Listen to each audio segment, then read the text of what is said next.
प्यारे बच्चों, आज के इस हिंदी शिक्षण कार्यक्रम में मैं आप सभी का स्वागत करती हूँ। आज हम पढ़ने वाले हैं 9वीं कक्षा के राहुल जननी विषय को, जिसके कवि हैं मैथिली शरण गुप्त।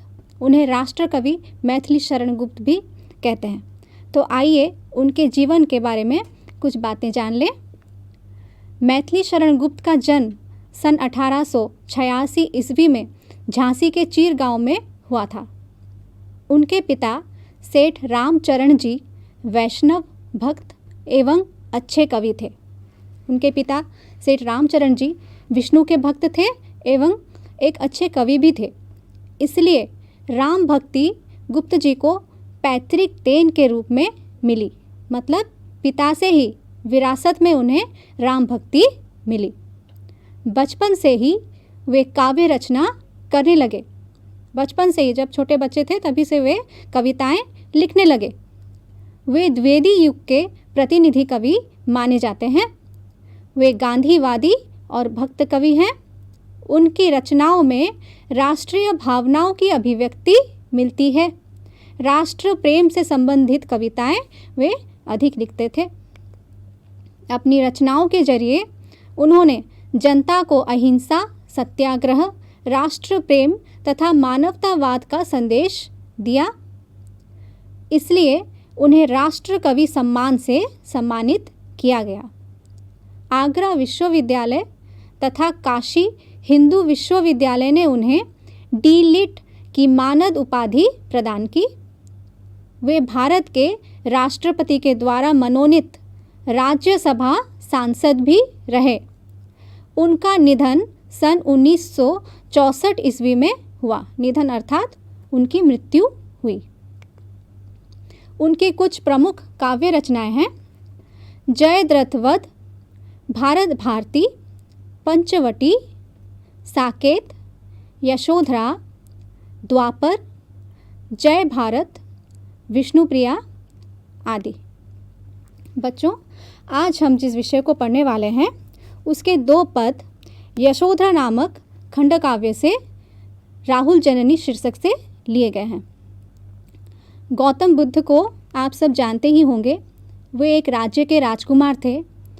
अचानक उनके विचार में ऐसे कुछ परिवर्तन आए कि उन्होंने निश्चय किया कि वे अपना घर बार, राजमहल, अपना परिवार सब कुछ त्याग कर वे मानव जीवन के शाश्वत सत्य की खोज में वे इस क्षणभंगुर संसार को त्याग देंगे।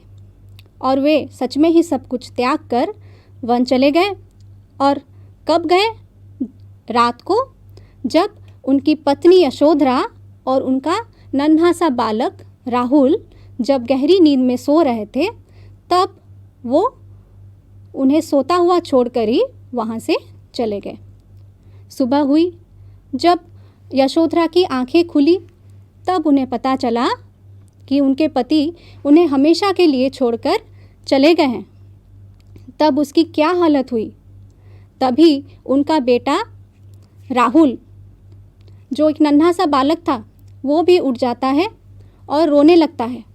तब यशोधरा उसे समझाती हुई क्या क्या बातें कहती है, उसी के बारे में कवि ने हमें इस 2 पदों में समझाया है।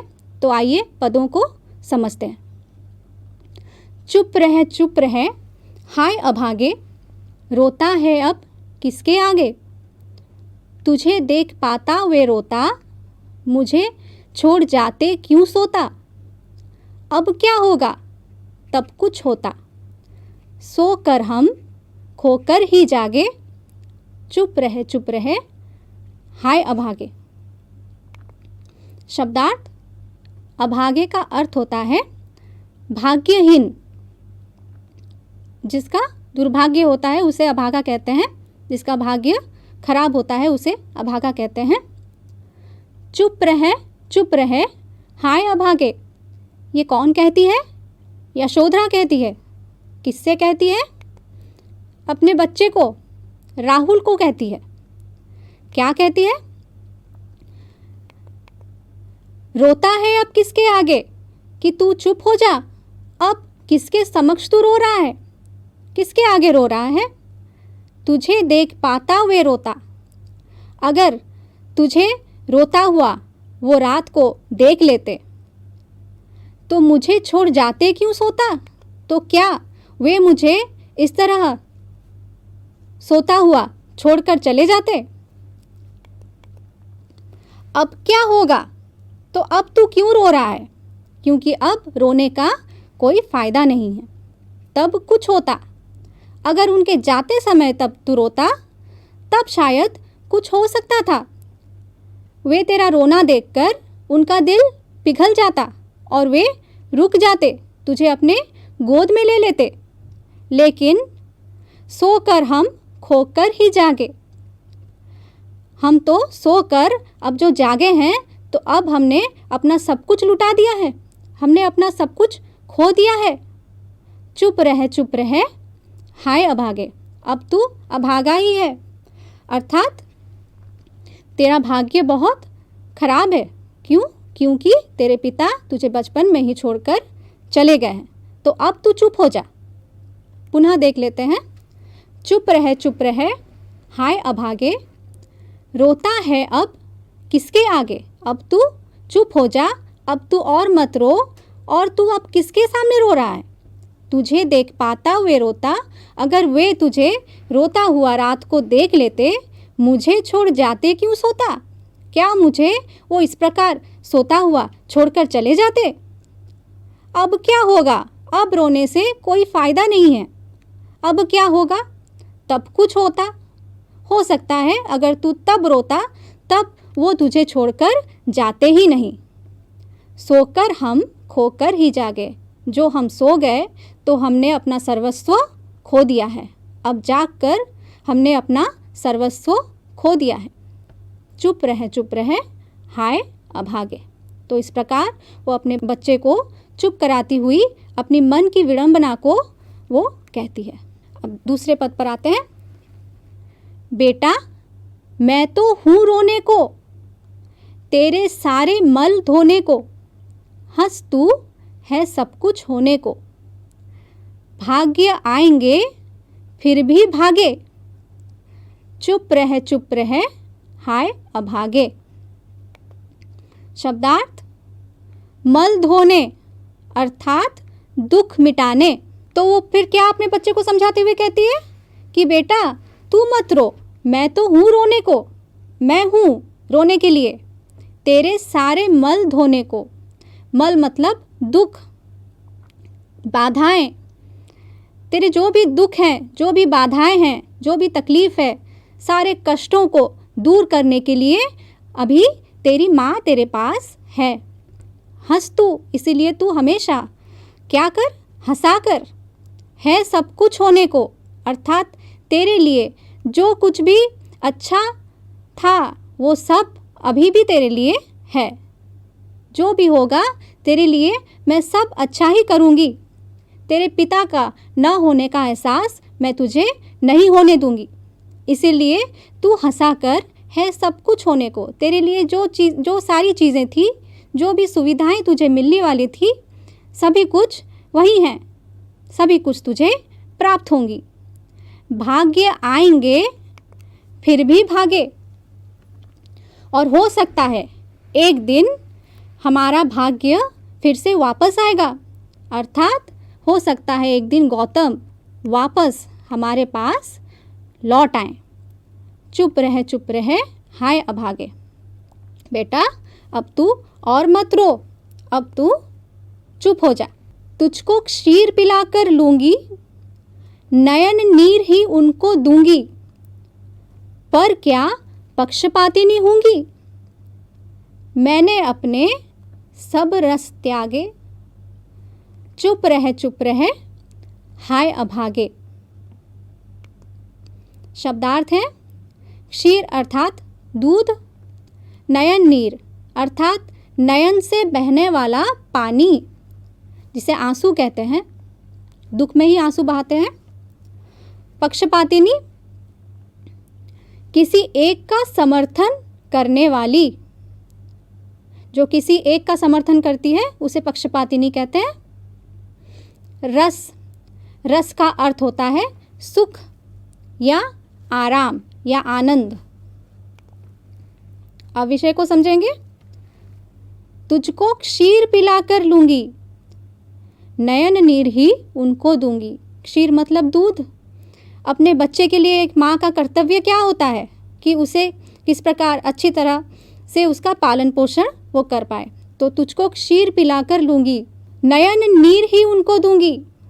तेरे लिए जो भी कर्तव्य है मैं उसका भली भांति संपादन करूँगी। नयन नीर और आंसू और अपने पति के लिए मेरा क्या कर्तव्य है, क्योंकि वो मुझे छोड़कर चले गए हैं तो उनके लिए भी मेरा कुछ कर्तव्य बनता है। तो उनके लिए मैं क्या कर सकती हूँ, न केवल आंसू ही अब बहा सकती हूँ, पर क्या पक्षपाती नहीं होंगी। तो अगर मैं आंसू बहाऊँ भी तो क्या मैं पक्षपात कर सकती हूँ तेरे साथ? मतलब अपना पूरा समय क्या मैं उनके वियोग में ही तड़पती रहूँ, आंसू बहाती रहूँ? नहीं, ऐसा नहीं कर सकती। मैं तेरे साथ किसी प्रकार का अन्याय या पक्षपात नहीं कर सकती। उनके लिए अगर मेरे आँखों से आंसू बहेंगे तो तेरे लिए भी मेरा जो भी कर्तव्य है, तेरा भरण पोषण, तेरा लालन पालन करना, उसमें भी मैं किसी प्रकार की कमी नहीं आने दूंगी। तुझको क्षीर पिला कर लूँगी, मतलब अच्छी तरह तुझे दूध पिलाकर तेरा पालन पोषण करूँगी। नयन नीर ही उनको दूंगी अर्थात यहाँ अपने पति को दूंगी, अपने पति गौतम को दूंगी। क्या दूंगी? अपने आँखों से बहने वाले आंसू। पर क्या पक्षपाती नहीं होंगी? अगर आंसू बहाऊं भी तो मैं हमेशा बैठकर आंसू नहीं बहा सकती, क्योंकि मेरा तेरे लिए भी कुछ कर्तव्य बनता है। तो मैं सभी कर्तव्यों को निभाती हुई चलूँगी। मैंने अपने सब रस त्यागे, और अब मैंने क्या किया है, अपने जितने भी रस थे, रस मतलब आनंद, सुख सुविधा की चीज़ें थी, आनंददायक चीज़ें थी, अब सब मैंने त्याग दिया है, उनसे दूर आ चुकी हूँ, उनको छोड़ दिया है। सुख सुविधा की चीज़ें क्यों छोड़ दिया है? क्योंकि उनके पति अब कहाँ हैं? वन में हैं, जहाँ उनके पास किसी प्रकार की सुख सुविधा वाली चीज़ नहीं है, ना खाने का सुख, ना पहनने का आराम। इसीलिए मैंने भी निश्चय किया है कि मैं भी इस महल में रहते हुए अपने सब रस, अपने सब सुख आराम की चीज़ों को मैं त्याग दूंगी। चुप रहे हाय अभागे। वो कहती है, भले ही मेरे आँखों से आंसू क्यों ना बहे, लेकिन मैं तेरे लिए किसी प्रकार का अन्याय नहीं होने दूंगी, अपने कर्तव्य का भली भांति संपादन करूंगी। आगे चलते हैं। चेरी भी वह आज कहाँ, कल थी जो रानी, दानी प्रभु ने दिया उसे, क्यों मन यह मानी। अबला जीवन हाय तुम्हारी यही कहानी, आंचल में है दूध और आँखों में पानी। शब्दार्थ। चेरी का अर्थ होता है नौकरानी या दासी। अबला का अर्थ होता है कमज़ोर या दुर्बल स्त्री। चेरी भी वह आज कहाँ, ये कौन कहती है? यशोधरा कहती है। चेरी का अर्थ होता है दासी, जो राजमहल में दास बन के रहते हैं, जो दासियाँ होती हैं, जो वहाँ के काम करती हैं, वो हैं दासी, उनको चेरी कहते हैं। तो चेरी भी वह आज कहाँ, वो अपने आप को अब चेरी से भी अधिक पराधीन मानती है, उनसे भी छोटा वो मानती है खुद को। क्यों? क्योंकि आज उसके पति उसके साथ नहीं हैं। तो वो कहती है, चेरी भी वह आज कहाँ, कल थी जो रानी, कल तक वो इस राज्य की, इस सिंहासन में बैठकर वो रानी बनी हुई थी, क्योंकि वो अपने पति के साथ थी। लेकिन आज वह अपने आप को एक दासी से भी हीन मानती है। फिर क्या कहती है आगे? दानी प्रभु ने दिया उसे, क्यों मन यह मानी। दानी प्रभु यहाँ ईश्वर के लिए है, भगवान। वो भगवान से पूछती है कि हे प्रभु, हे भगवान, आपने मुझे यह मानी मन क्यों दिया है, मानी का अर्थ होता है जो न मानने वाला। मुझे ऐसा मन क्यों दिया है जो यह मानने के लिए तैयार ही नहीं है कि मेरे प्रति मुझे हमेशा के लिए छोड़कर चले गए हैं। अबला जीवन हाय तुम्हारी यही कहानी, आंचल में है दूध और आँखों में है पानी। अबला जीवन, भारतीय परंपरा में नारी को अबला माना गया है, उसे एक दुर्बल स्त्री की श्रेणी में रखा गया है, क्योंकि उसके जीवन की तो गाथा ही यही है कि आंचल में दूध भरकर और आँखों में पानी भरकर भी वो हंसते हुए हमेशा अपने कर्तव्य का संपादन करती चलती है। तो अबला जीवन हाय तुम्हारी यही कहानी, तेरा तो जीवन ही अबला है, तेरा तो जीवन ही दुर्बल है, नारी जीवन के लिए कहा गया है। और तेरी तो कहानी ही यही है कि आंचल में है दूध और आँखों में है पानी। मतलब कितना भी दुख उसे क्यों ना हो, वह अपने बच्चे के लिए वह अपने कर्तव्य का संपादन करने से कभी पीछे नहीं हटती। तो आंचल में है दूध, आँखों में है पानी। आँखों में पानी लिए भी वह अपने बच्चे को सीने से लगाए हुए उसे दूध पिलाती है और मन में यही कामना करती है कि उसका बच्चा हृष्ट पुष्ट हो, स्वस्थ हो, सबल हो। तो बच्चों आगे बढ़ते हैं। मेरा शिशु संसार वह दूध पिए परिपुष्ट हो, पानी के ही पात्र तुम प्रभो रुष्ट या तुष्ट हो। शब्दार्थ है परिपुष्ट। परिपुष्ट का अर्थ होता है हृष्ट पुष्ट अर्थात स्वस्थ सबल। रुष्ट, रुष्ट का अर्थ होता है नाराज या कुपित होना, गुस्सा होना। तुष्ट, तुष्ट का अर्थ होता है खुश या संतुष्ट। मेरा शिशु संसार वह दूध पिए परिपुष्ट हो, पानी के ही पात्र तुम प्रभो रुष्ट या तुष्ट हो। मेरा शिशु संसार, अब कहा जाए तो मेरा संसार केवल मेरा पुत्र, मेरा राहुल, मेरा बेटा, वही शिशु ही मेरा अब संसार है, क्योंकि उसके अलावा मेरा कोई नहीं है। वह दूध पिए, उसके लिए मेरा जो कर्तव्य है मैं उसका संपादन करूँगी और वह मेरा दूध पीकर क्या हो, परिपुष्ट हो, स्वस्थ हो, सबल हो। और हे प्रभु, यहाँ प्रभु गौतम के लिए कहा गया है, पानी के ही पात्र तुम प्रभु रुष्ट या तुष्ट हो। यहाँ यशोधरा क्या कहती है?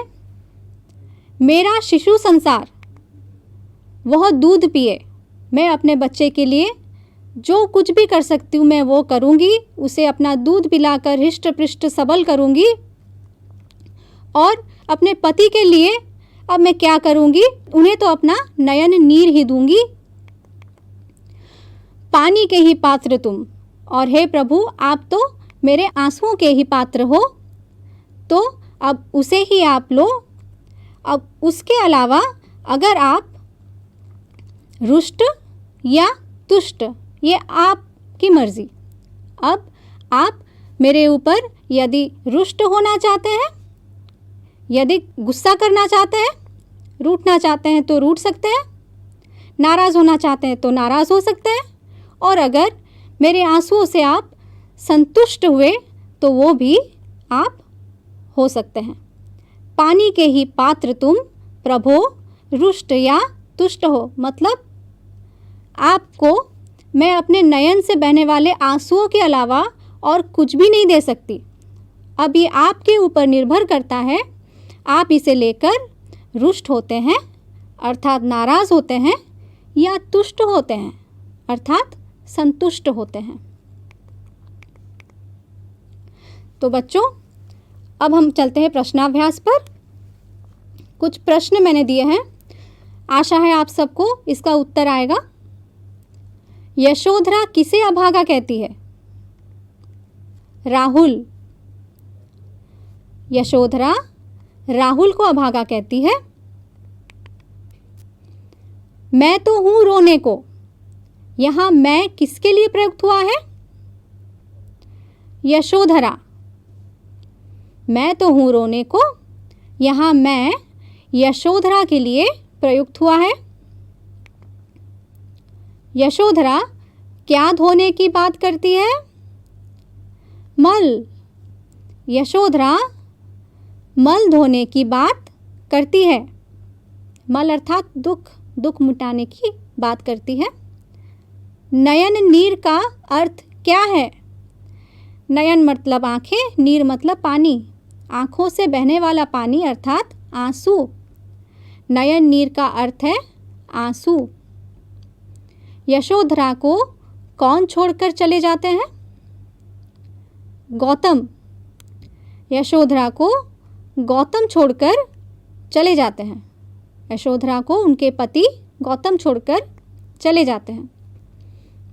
नयन नीर ही उनको दूंगी, यहाँ यशोधरा नयन नीर किसे देने की बात करती है? गौतम। यहाँ यशोधरा नयन नीर अपने पति गौतम को देने की बात करती है। बच्चों, भाषा ज्ञान विपरीत शब्द देखते हैं। विपरीत शब्द का अर्थ होता है उसका उल्टा, उसको विलोम भी कहते हैं, विपरीतार्थक भी कहते हैं।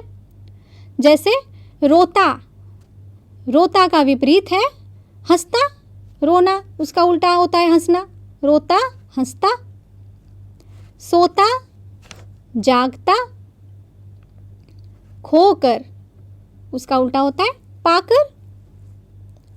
अभागा, अभागा का विलोम शब्द है सभागा। अभागा अर्थात जिसका भाग्य बहुत खराब होता है, सभागा मतलब भाग्यवान, जिसका भाग्य बहुत ही अच्छा होता है। अबला, अबला का विलोम है सबला। अबला मतलब जिसमें बल नहीं होता है, दुर्बल। सबला मतलब जिसमें बल होता है, उसे सबला कहते हैं, शक्तिशाली। रुष्ट, रुष्ट का विलोम शब्द है तुष्ट। रुष्ट मतलब नाराज होना, तुष्ट मतलब संतुष्ट हो जाना, खुश हो जाना। प्रश्न है, पाठ में से तुकांत शब्दों को छांटकर लिखिए। तुकांत शब्द क्या होते हैं? कानों को जो एक जैसा सुनाई दे उसे तुकांत शब्द कहते हैं।